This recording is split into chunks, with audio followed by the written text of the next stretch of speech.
Hi everyone, सरल academy में आपका स्वागत है। और आज हम बात करेंगे केमिस्ट्री के चैप्टर 1 की, जिसका नाम है विलियन। हमारा नया सेशन स्टार्ट होता है इस चैप्टर के साथ में, जिसमें हम शुरुआत करते हैं 2025 और 2026 के नए बैच की। ठीक है।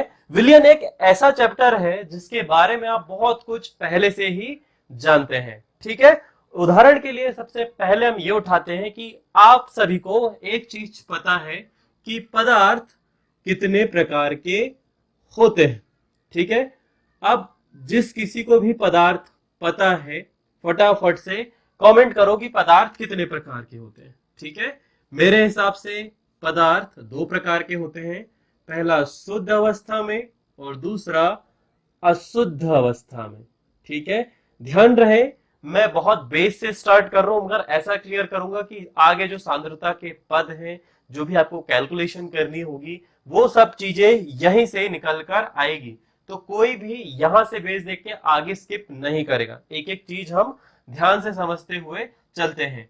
अब शुद्ध अवस्था का यदि वर्गीकरण करें हम, तो शुद्ध अवस्था भी दो प्रकार की होती है। इसके अंदर भी दो प्रकार की चीजें आपको देखने को मिलती है। पहला आता है तत्व, जिसके लिए आप बोल सकते हो एक ही प्रकार के परमाणु से मिलकर बने हुए पदार्थ, दैट्स कॉल्ड तत्व।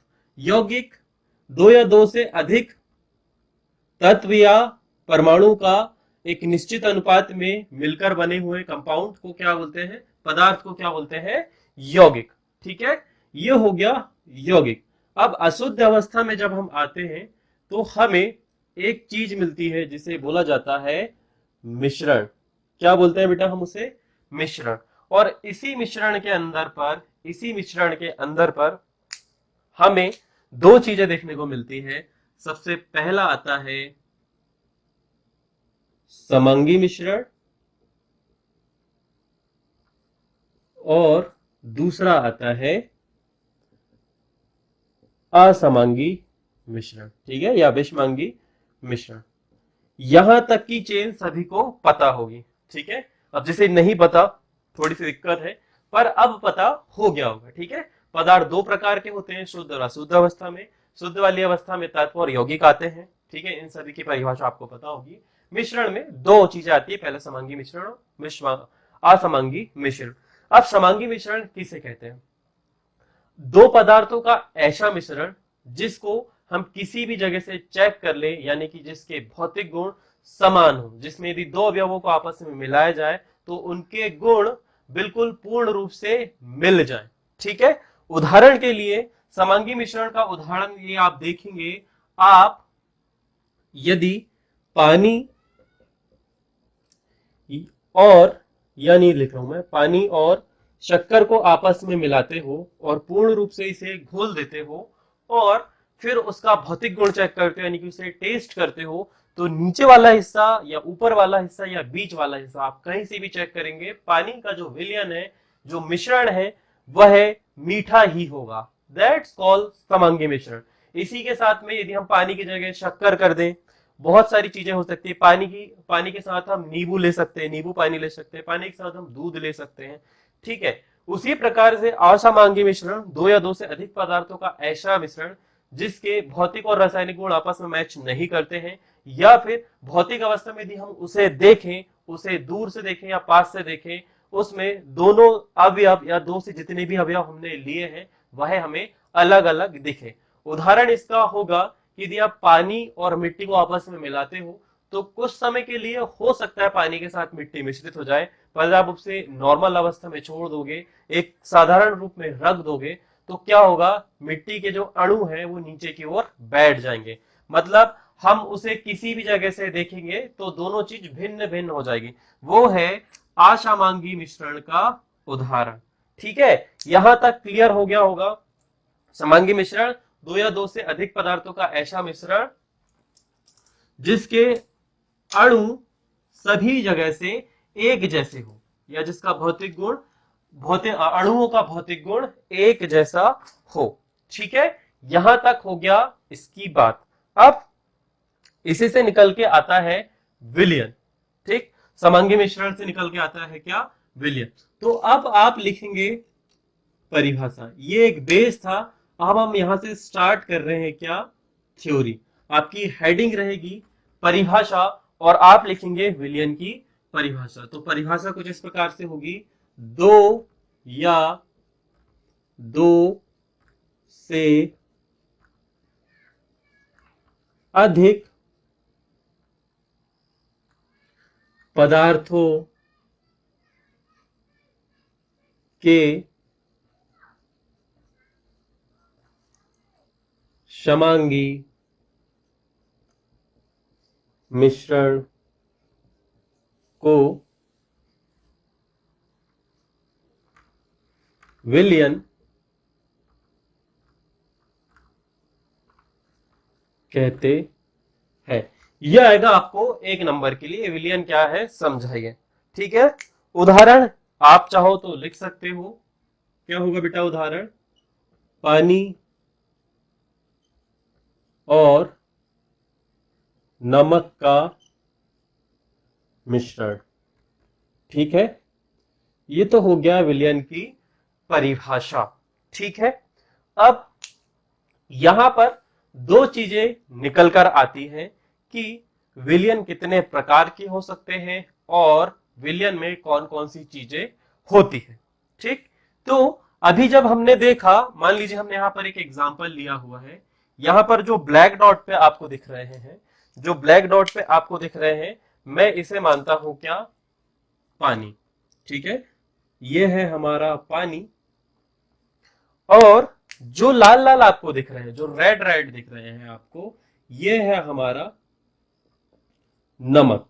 ठीक है, यहां पर दो चीजें आपको देखने को मिली, पहला पानी और दूसरा नमक, जिनसे मिलकर क्या बना?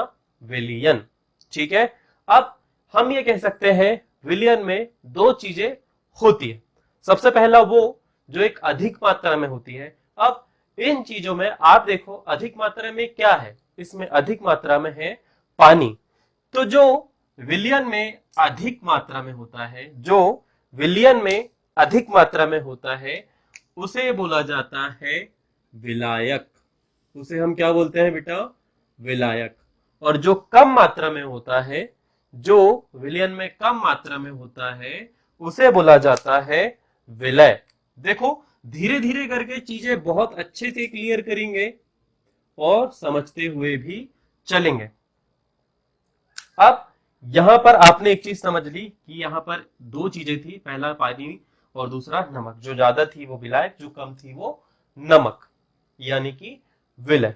ठीक, यहां पर एक चीज निकल के आई विलियन में।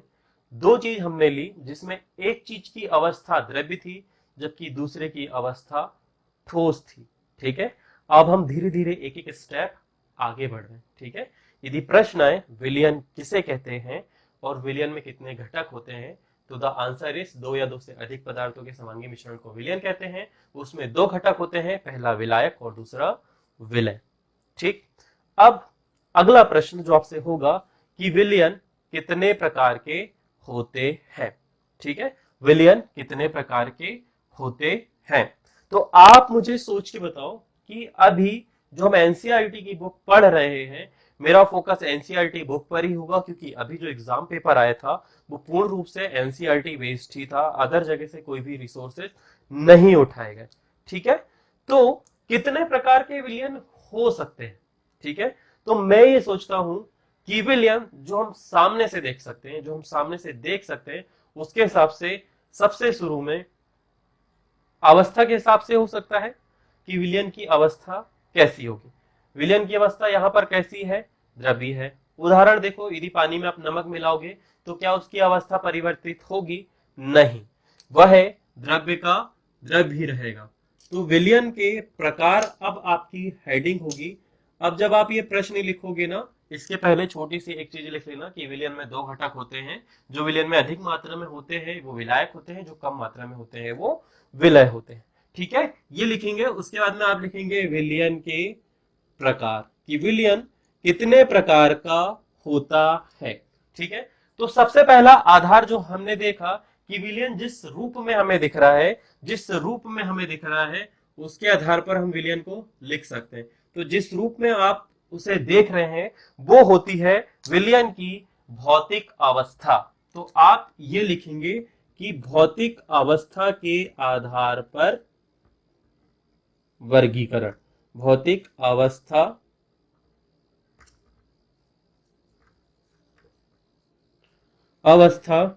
के आधार, ये आपकी होगी हेडिंग, भौतिक अवस्था के आधार पर। अभी बताओ भौतिक अवस्था के आधार पर विलयन कितने प्रकार के हो सकते हैं? तो जिस बच्चे ने शुरू में देखा होगा कि पदार्थ कितने प्रकार के होते हैं, तो आपने लिखा था 2, मगर पदार्थ की अवस्था कितनी है जो हमें बुक में दी है? 3। पहला कौन सी?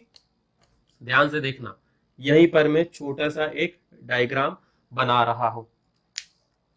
तो हमारी पहली अवस्था होती है ठोस, ठीक है। दूसरी अवस्था होती है द्रव, और तीसरी अवस्था होती है क्या? गैस। तो जो हमारा विलयन है वो भौतिक अवस्था के आधार पर 3 प्रकार का हो सकता है। पहला ठोस विलयन, दूसरा द्रव्य विलयन और तीसरा गैस विलयन, ठीक है।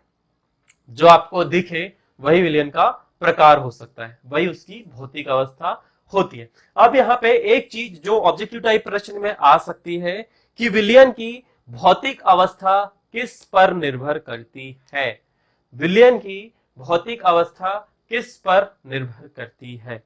तो इसका आंसर होगा विलयन में जिस भी पदार्थ की मात्रा अधिक होगी उस पर विलयन की भौतिक अवस्था निर्भर करेगी।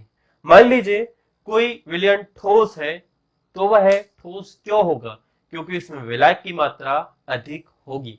अब इसी प्रकार से द्रव्य विलयन की बात करें तो उसमें द्रव्य जो है वो विलायक के रूप में होगा, मतलब द्रव्य की मात्रा उसमें अधिक होगी, और कम क्या होगा? विलय होगा। तो भौतिक अवस्था निर्भर करती है विलायक की प्रकृति पर, जबकि विलयन की रासायनिक अवस्था निर्भर करती है किस पर?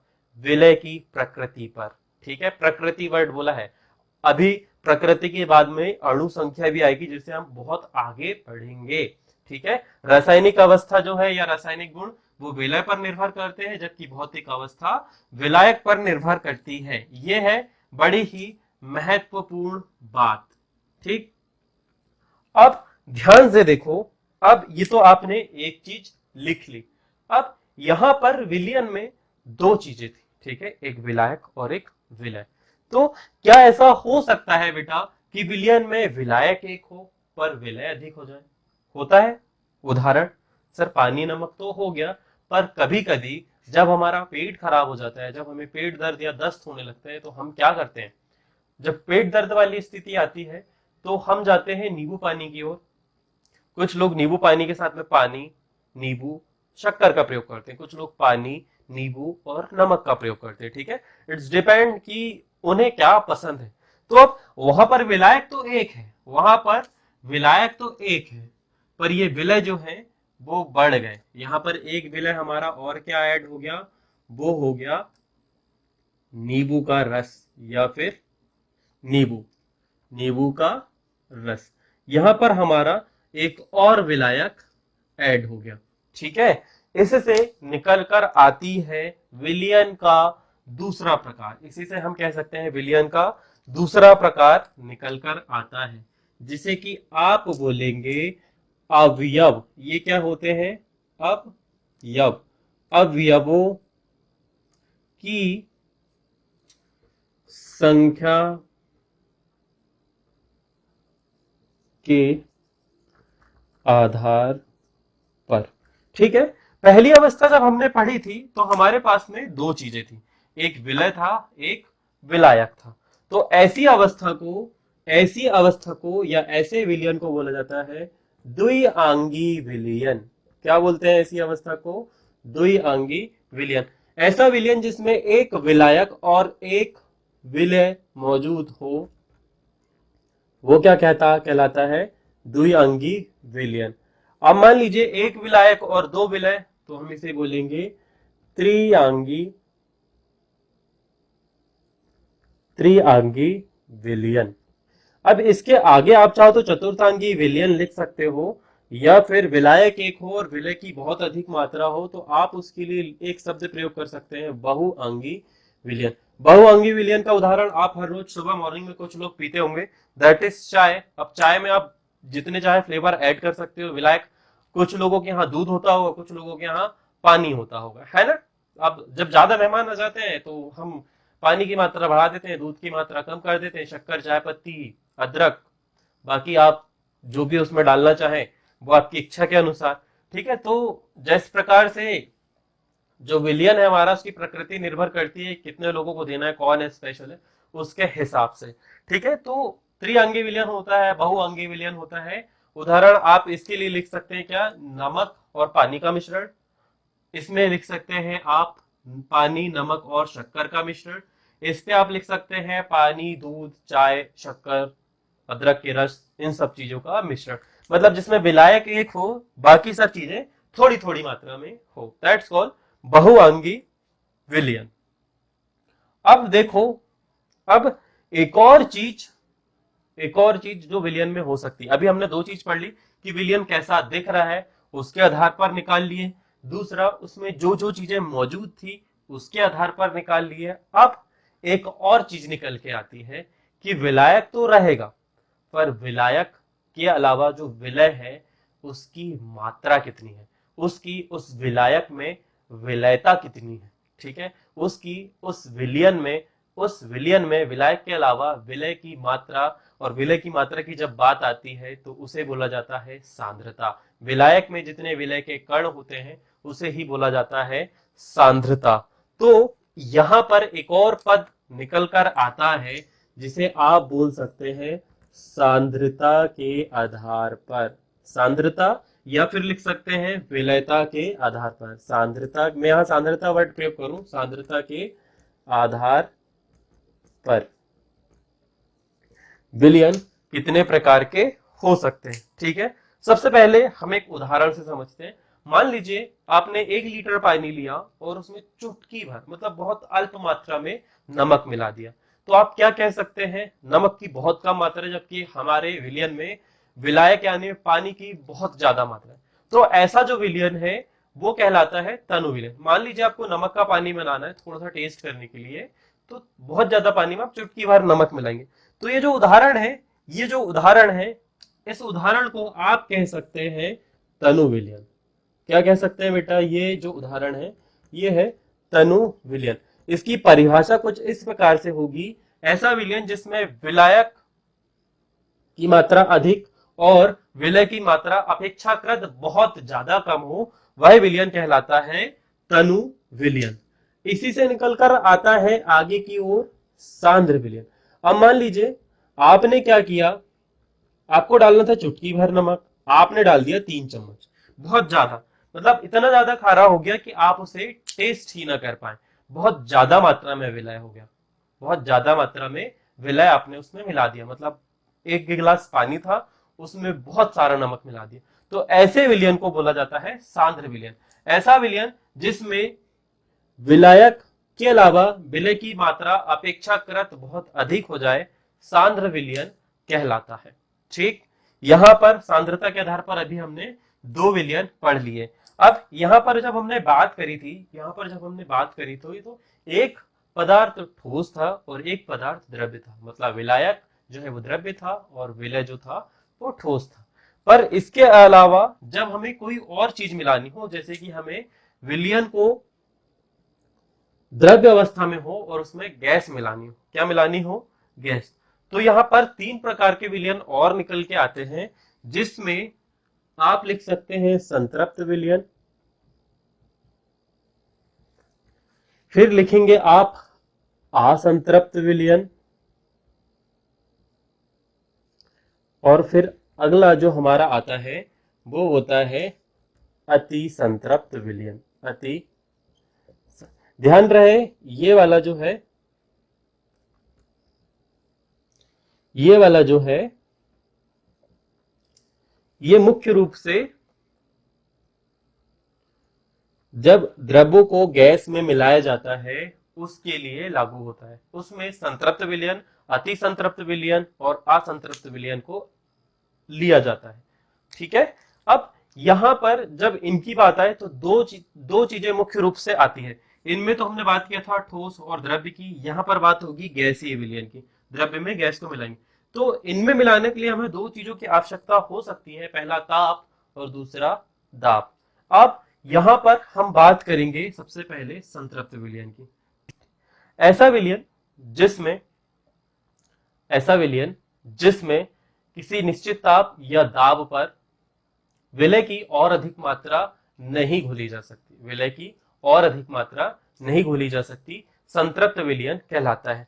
हम इसे एक उदाहरण से समझने की कोशिश करते हैं। यहाँ पर आप चाशनी का उदाहरण ले सकते हैं या फिर आप दूध और पानी का उदाहरण ले सकते हैं। वैसे मैं ये उदाहरण समझाने के लिए ले रहा हूं, पर ये जो विलयता का नियम है ये द्रव्य और गैसीय विलयन के लिए लागू होता है। जब हम किसी द्रव्य में गैस को मिलाते हैं तो हमें ताप और दाब की आवश्यकता होती है। ताप देने पर जो गैस के अणु है वो दूर दूर भागते हैं, ठीक है, पर दाब देने में गैस के अणु कंप्रेस हो जाते हैं। तो यहाँ पर संतृप्त वाला नियम जो है वो लागू होता है। अब इसे समझने की कोशिश करते हैं। 1 लीटर दूध आपने लिया, उसमें आपने 200 ml पानी मिला दिया। अब 200 ml से ज्यादा आप पानी नहीं मिला सकते। यदि आप इससे ज्यादा मिलाएंगे तो हो सकता है भाई बेचने योग्य ना रहे, मतलब कि वो कैसा हो जाएगा, बिल्कुल पतला हो जाएगा, उसकी रेट या वैल्यू नहीं होगी। तो इस कंडीशन को आप बोल सकते हैं कि जो दूध और पानी का मिश्रण आपने मिलाया वो संतृप्त विलयन है, ठीक है। अब आप इसमें और अधिक पानी नहीं मिला सकते, ठीक।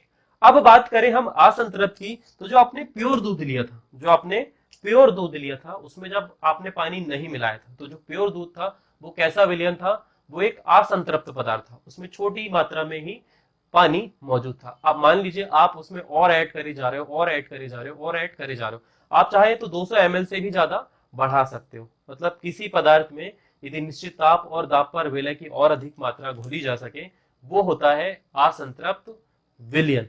अब होता है यह अगला हमारा अति संतृप्त विलयन। क्या हो कि 200 ml था, ठीक है, हमने उसे असंतृप्त वाली श्रेणी से संतृप्त वाली में ला दिया। अब क्या होगा कि हमने उस पानी, उस दूध में मिलाना था 200 ml, हमने मिला दिया 500 ml, ठीक। अब वो बहुत ही ज्यादा पतला हो गया। तो इस अवस्था को बोला जाता है अति संतृप्त विलयन। जब किसी निश्चित ताप और दाब पर विलय की और बहुत संतृप्त विलयन से अधिक मात्रा में विलय की मात्रा उपस्थित हो, वह होता है अति संतृप्त विलयन। फिर से बोल देता हूं एक बार, ऐसा विलयन जिसमें संतृप्त विलयन की अपेक्षा अधिक मात्रा में विलय की मात्रा मौजूद हो या फिर विलय पदार्थ की मात्रा घोली गई हो, वही होता है अति संतृप्त विलयन, ठीक है। ये तीनों पद जो लागू होते हैं वो द्रव्य और गैसीय द्रव्य में गैस को मिलाने के लिए लागू होते हैं। अब फटाफट से इन सभी के हम उदाहरण देखते हैं कि इसका उदाहरण क्या हो सकता है, ठीक है। चलो जी, इतना नोट कर लो, विलयन के प्रकार नोट कर लो, इनकी सबकी हेडिंग डाल लो फटाफट से, और अब हम इनको लिखना स्टार्ट करते हैं, ठीक। मैं मिटा रहा हूं।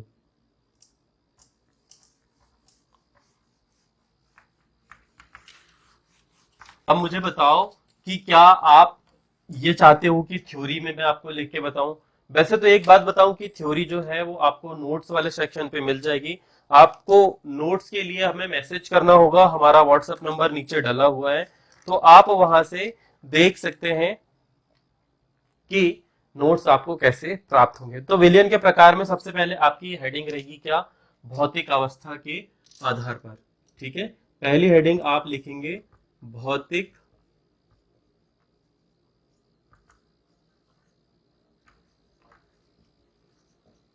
अवस्था के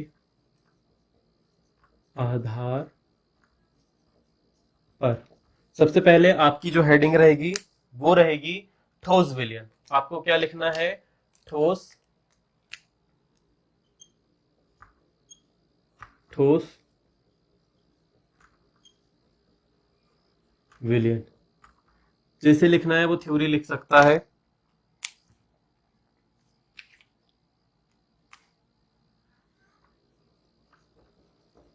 ऐसा विलयन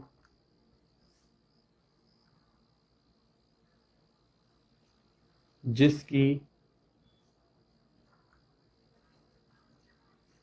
भौतिक, देखो आपको सब पता है आपको सब पता है, आपको सिर्फ थ्योरी कैसे लिखना है ये जानना है। ऐसा विलेन जिसकी भौतिक अवस्था ठोस हो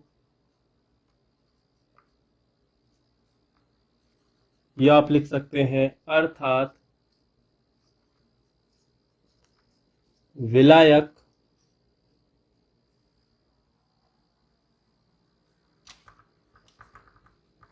ठोस हो, क्या कहलाता है? ठोस विलयन, विलायन लिख देता हूं मैं हर बार, विलयन कहलाता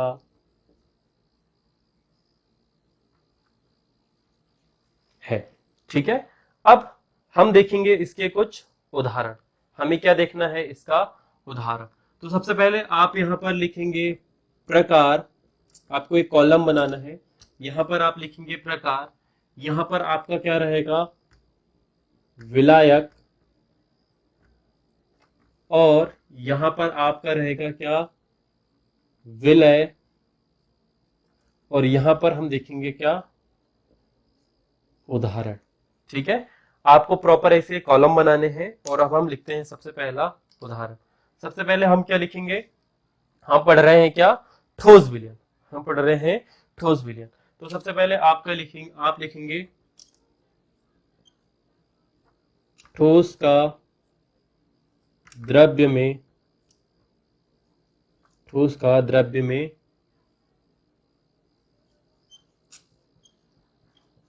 ठोस का द्रव्य में मिश्रण। तो यहां पर हमारे पास में जो विलयन है उसकी परिभाषा देखो, विलायक ठोस अवस्था में हो, विलायक क्या हो? ठोस हो। ठीक है, तो हम यहाँ विलायक क्या लिखेंगे? हमारा विलायक कैसा है बेटा? ठोस है। अब विलय क्या चाहिए हमें? विलय हमें चाहिए द्रव्य, विलय हमें क्या चाहिए? द्रव्य। अब इसका उदाहरण क्या होगा? इसका उदाहरण क्या होगा कि हम ऐसा क्या करें कि ठोस में हम द्रव्य मिला दें तो उसका विलयन बन जाए। सोचो थोड़ा सा 2 मिनट, और फिर मुझे बताओ कि उसका उदाहरण क्या होगा। ठीक है, ठोस का ठोस में मिश्रण का बहुत अच्छा उदाहरण है, कोई भी धातु ले लो आप और उसके साथ किसको मिला दो? पारे को। तो यहां पर लिखेंगे सोडियम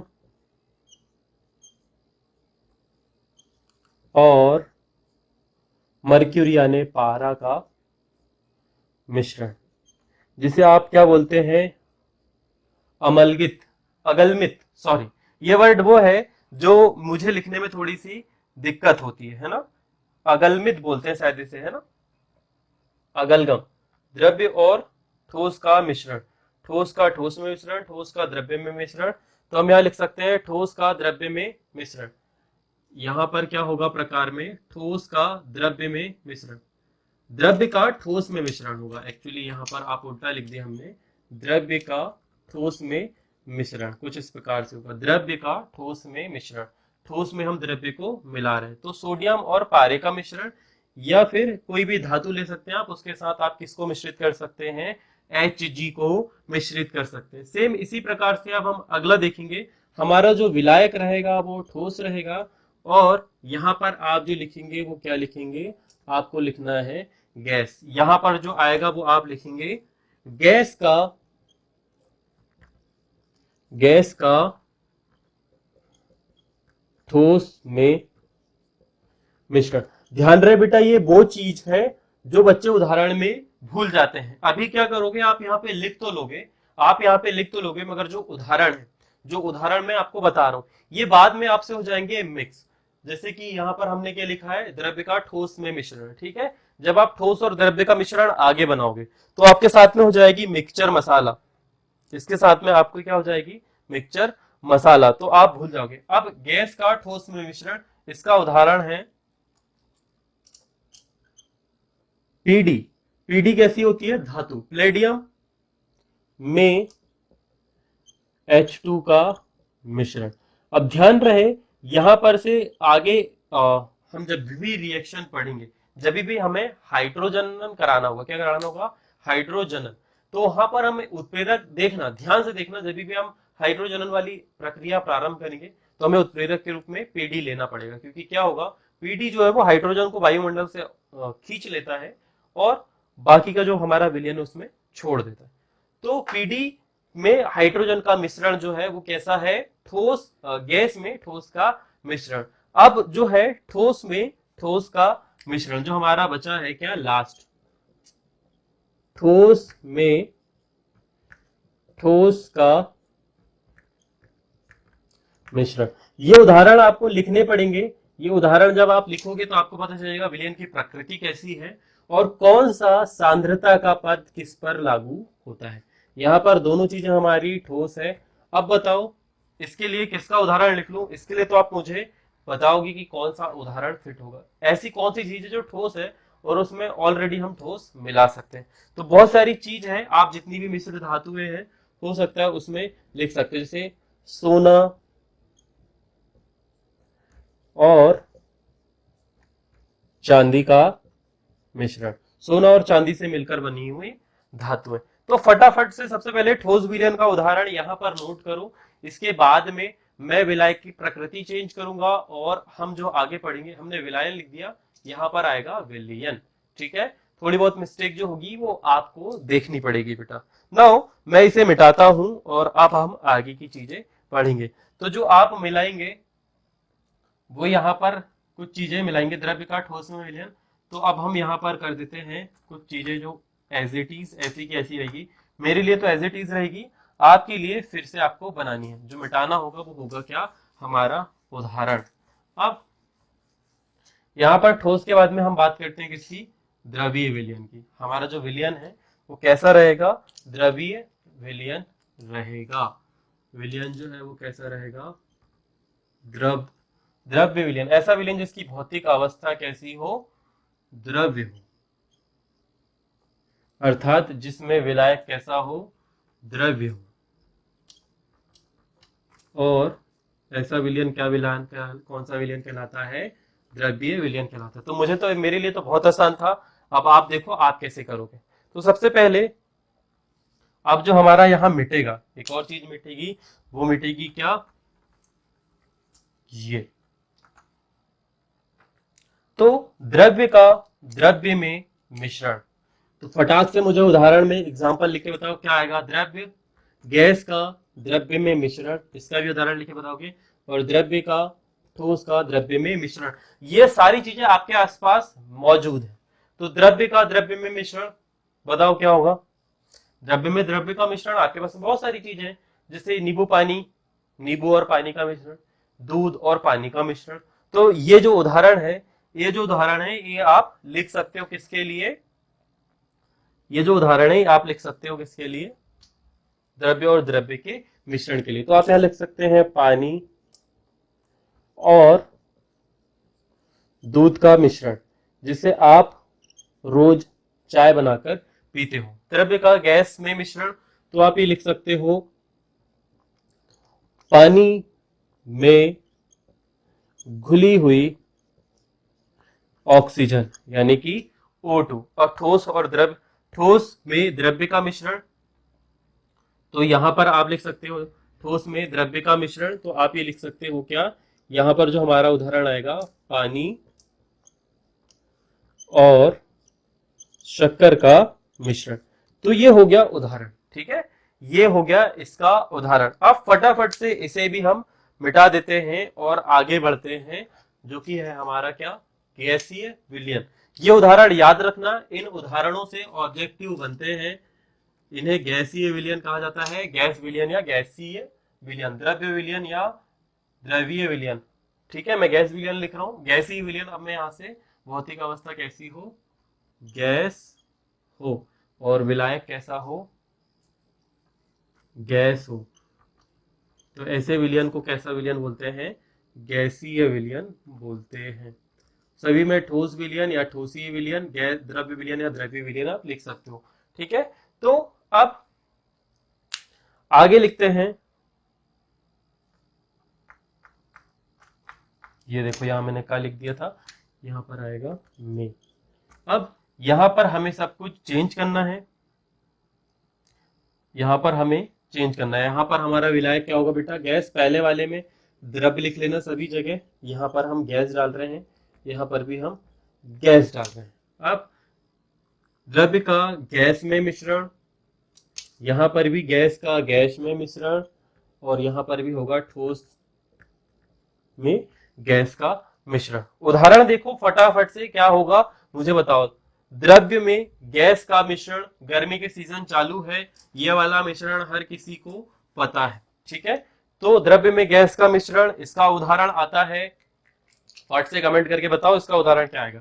इसका उदाहरण आएगा सोडा वाटर। क्या आता है इसका उदाहरण? Soda water. पानी द्रव्यावस्था में होता है, उसमें गैस कैसी, कार्बन डाइऑक्सीजन गैस कैसी मिलाई जाती है, दाब देके, ठीक है। गैस का गैस में मिश्रण, हमारा वायुमंडल, बहुत सारी गैसों का मिश्रण है यहाँ पर, तो आप लिख सकते हैं वायुमंडल या फिर सिर्फ वायु। ये भी गैस में गैस मिश्रण का उदाहरण है, ठीक है।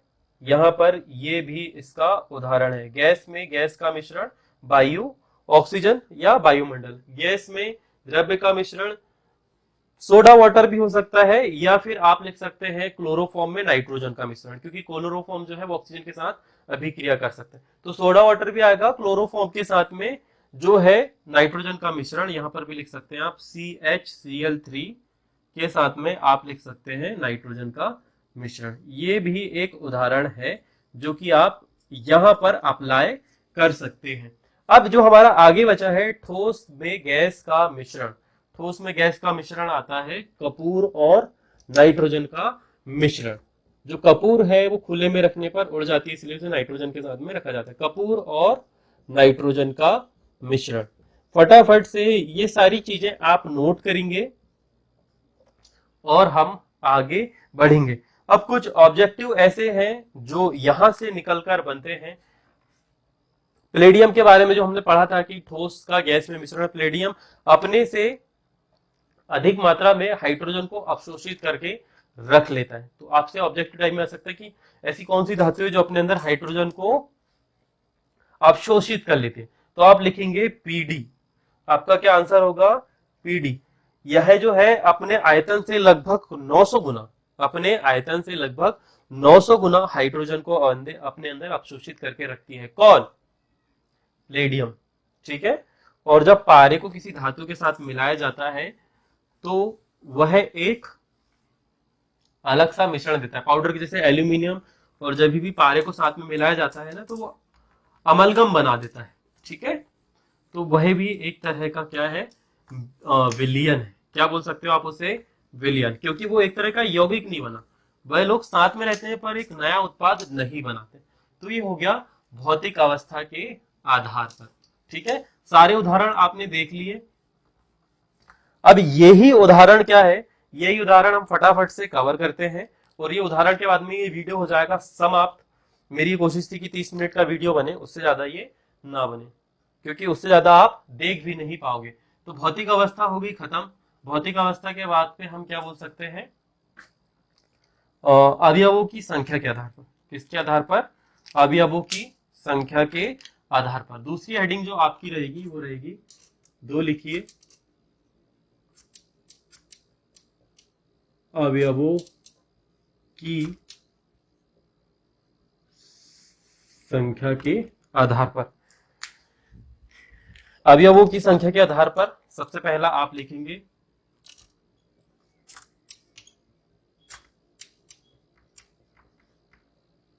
द्विअंगी विलयन।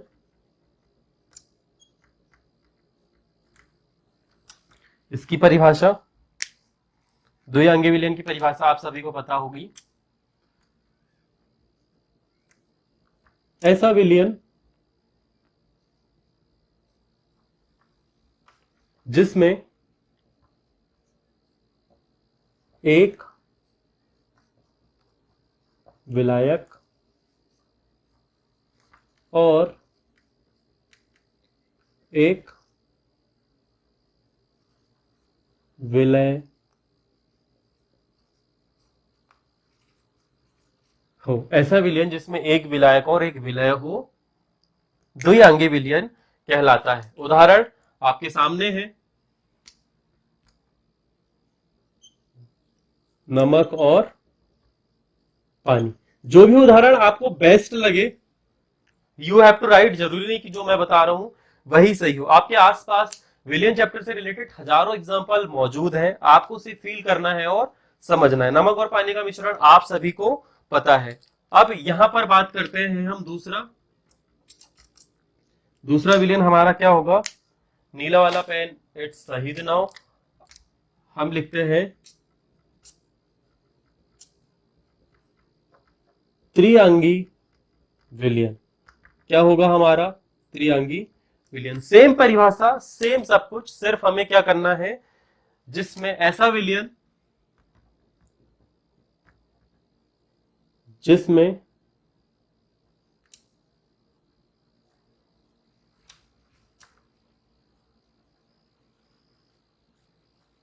जिसमें एक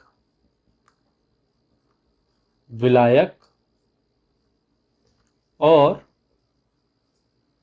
दो विलय हो। ठीक है, उदाहरण जिसे लिखना है वो लिख सकता है, मैं लिख देता हूं, आप सभी को पता है इसका उदाहरण। नमक, शक्कर और पानी। ये सारी चीजें आपको नोट डाउन करनी है, क्योंकि हम आगे इन्हीं से सांद्रता के पदों का निर्धारण करना सीखेंगे। अब बहुअंगी विलयन के लिए आप ये लिख सकते हैं, तीसरी हेडिंग भी लिख लो, नहीं छोड़ते हैं इसे।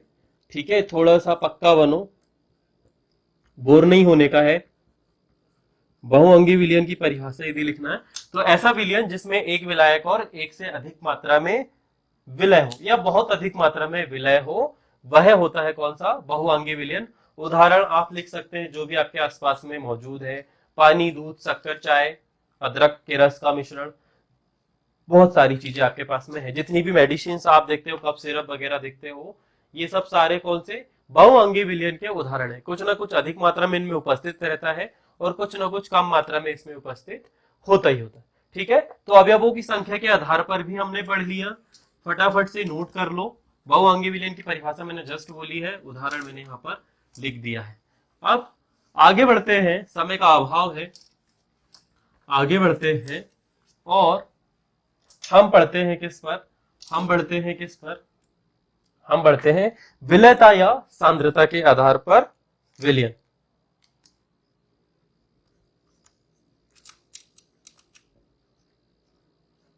ये बहुत काम का है, ये आपको ऑर्गेनिक केमिस्ट्री में भी काम पड़ेगा। सांद्रता के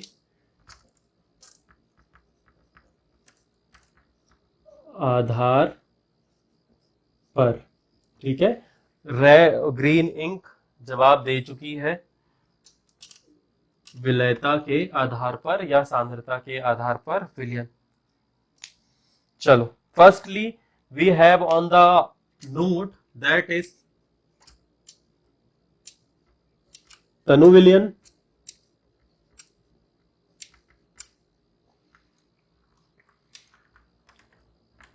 परिभाषा ऐसा, आपको सब पता है, सब मैंने अभी थोड़ी देर पहले बता दिया, बस आपको क्या करना है, आपको लिखना है, तो लिखना बहुत जरूरी है। तो ऐसा विलयन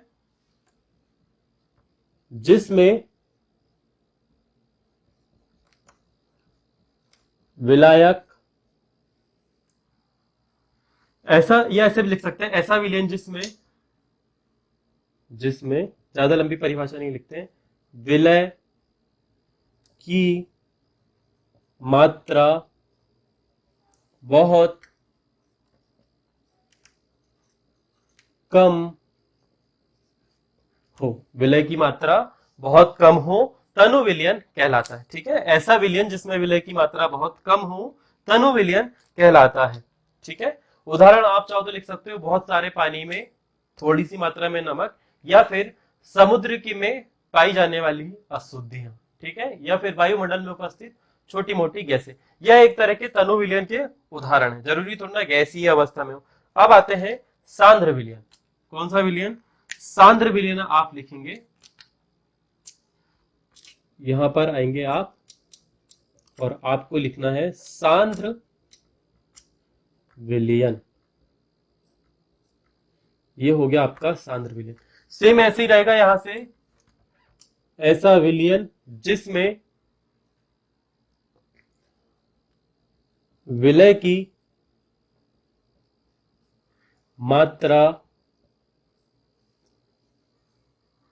अपेक्षाकृत, एक वर्ड आएगा, जितनी होनी चाहिए उससे अधिक हो, अपेक्षाकृत अधिक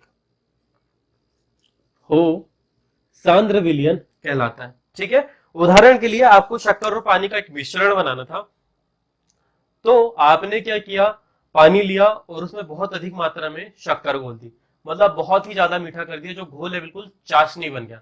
तो वो जो वाला विलयन जो है वो है सांद्र विलयन का उदाहरण। नमक के लिए भी हम ले सकते हैं, एक गिलास नमक में आपको एक चुटकी नमक मिलाना था, आपने 4-5 चम्मच मिला दिया, तो वो कैसा हो गया, बिल्कुल एकदम ही तीक्ष्ण हो गया, मतलब जल जाओ आप पी के। ठीक है, तो वो वाला जो विलयन है वो होता है सांद्र विलयन, बिल्कुल प्योर अवस्था, किसी भी चीज की प्योर अवस्था, वही है सांद्र विलयन। इसके बाद में आता है हमारा संतृप्त विलयन। ये सब चीजें मैं आपको पहले ही एक्सप्लेन कर चुका हूं, और अब हम परिभाषा इनकी समझ रहे हैं। ठीक है, हम क्या समझ रहे हैं, परिभाषा समझ रहे हैं। तो संतृप्त विलयन की परिभाषा मैं पहले लिखा चुका हूं, ऐसा विलयन जिसमें निश्चित तापमान पर विलय की और अधिक मात्रा नहीं घोली जा सकती। ठीक है, ऐसा विलयन लिख लो, ऐसा विलयन जिसमें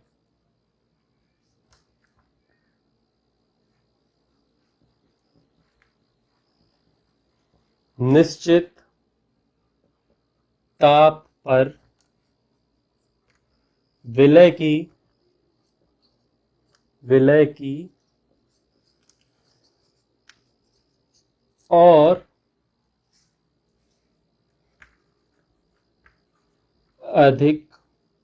मात्रा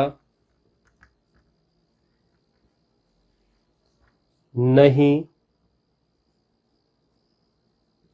घोली जा सकती। क्या कहलाता है बेटा, संतृप्त विलयन। ऐसा विलयन जिसमें निश्चित ताप पर विलय की और अधिक मात्रा नहीं घोली जा सकती, संतृप्त विलयन कहलाता है। इसके बाद में आता है क्या, असंतृप्त विलयन। तो सेम ऐसे कैसे लिखना, ऐसा विलयन जिसमें निश्चित ताप पर विलय की और अधिक मात्रा घोली जा सकती है, वो कहलाता है असंतृप्त विलयन। क्या कहलाता है वो, असंतृप्त विलयन। ये परिभाषा आप खुद से लिखेंगे, मैंने आपको बता दिया, छोटी छोटी चीजें हैं, ये सब चीजें बोर्ड पर नहीं लिखनी चाहिए। ऐसा विलयन जिसमें निश्चित ताप पर विलय की और अधिक मात्रा नहीं घोली जा सकती, संतृप्त, घोली जा सकती है असंतृप्त। अब एक और निकल कर आता है अति संतृप्त। ठीक है, ऐसा विलयन जिसमें निश्चित ताप पर तो वो संतृप्त था, ठीक है, संतृप्त था, आपने क्या किया, संतृप्त की मात्रा से और अधिक मात्रा में विलय पदार्थ की मात्रा घोल दी। वही उदाहरण जो मैंने दूध वाला लिया था कि 200 ml तक तो ठीक था, हम ये कंसीडर कर रहे थे कि ये बिक जाएगा, संतृप्त था, मगर उसमें और ज्यादा पानी मिला दिया, मतलब 1 लीटर दूध में आधा लीटर पानी का, बिल्कुल उसको पतला बना दिया, तो वो जो हो गया, वो अवस्था जो होगी कैसी होगी, अति संतृप्त वाली अवस्था हो गई। तो यहां आके हमने ये समझ लिया कि विलयन क्या होता है। ठीक है, विलयन कितने प्रकार का होता है, विलयन में क्या क्या होता है, विलयन का जो वर्गीकरण है वो क्या होता है, ये सब सारी चीजें हमने एक लेक्चर में कवर कर ली। जल्द ही मुलाकात होगी अगले लेक्चर में, जो कि होगा बहुत ज्यादा इंपॉर्टेंट, इससे ज्यादा इंपॉर्टेंट है वो। ये तो बेस था जिसमें हमने कवर कर लिया विलयन। आगे वाले में हम कवर करेंगे सांद्रता के पद, जिससे बनते हैं न्यूमेरिकल, जिससे बनते हैं परीक्षा में 4 नंबर के प्रश्न। ये जो अभी हमने पढ़ा, इससे बनेंगे ऑब्जेक्टिव। ठीक है, क्या बनेंगे इससे, ऑब्जेक्टिव। ये तो 2 नंबर का प्रश्न बन जाए या 1 नंबर का प्रश्न है। अब जो पढ़ने वाले हैं उससे बनते हैं 2 और सीधे 4 नंबर के प्रश्न, तो बहुत ही ज्यादा इंपॉर्टेंट है। हम धीरे धीरे करके छोटे छोटे उदाहरण से उन्हें समझने की कोशिश करेंगे। हमने अभी पढ़ लिया भौतिक अवस्था में विलयन कितने प्रकार के होते हैं, तो वही भौतिक अवस्था के आधार पर उन पर कौन कौन से पद लागू होते हैं। ठीक है, अवयवों की संख्या, यहाँ पर हम सिर्फ द्विअंगी विलयन पढ़ेंगे, ध्यान रहे एनसीईआरटी में सिर्फ 2 अंगी विलयन है। अब द्विअंगी विलयन में विलय पदार्थ की मात्रा कितनी है, विलय पदार्थ की मात्रा कितनी है, उसके आधार पर कौन कौन से सांद्रता के पद उस पर लागू होंगे, ये वाली बात हम कवर करेंगे अगले वाले वीडियो में। तो बहुत ही ज्यादा इंपॉर्टेंट है, ये वाला वीडियो पूरा देखना, स्किप नहीं कर सकते, इंट्रोडक्शन वीडियो है ये। ठीक है, तो यदि आपने आगे बढ़ाया तो आगे की बत्ती भी गोल हो जाएगी। तो मैं उम्मीद करता हूं आपको बहुत सारी चीजें पसंद आई होगी। नोट्स आपको नीचे मिल जाएंगे, डेमो नोट्स, तो आप वहां से देख सकते हो। नोट्स आपको चाहिए तो आप हमें रिक्वेस्ट कर सकते हो, हम आपको भेज देंगे। नाउ जल्दी ही मुलाकात होगी नेक्स्ट वीडियो में। तब तक अपना ध्यान रखें, कमेंट करके बताएं वीडियो कैसा लगा, सरल था, कठिन था, सब कुछ, ताकि अगले वीडियो में और इंप्रूव होकर चीजें आए। ठीक है, बाय बाय, टेक केयर और राधे राधे।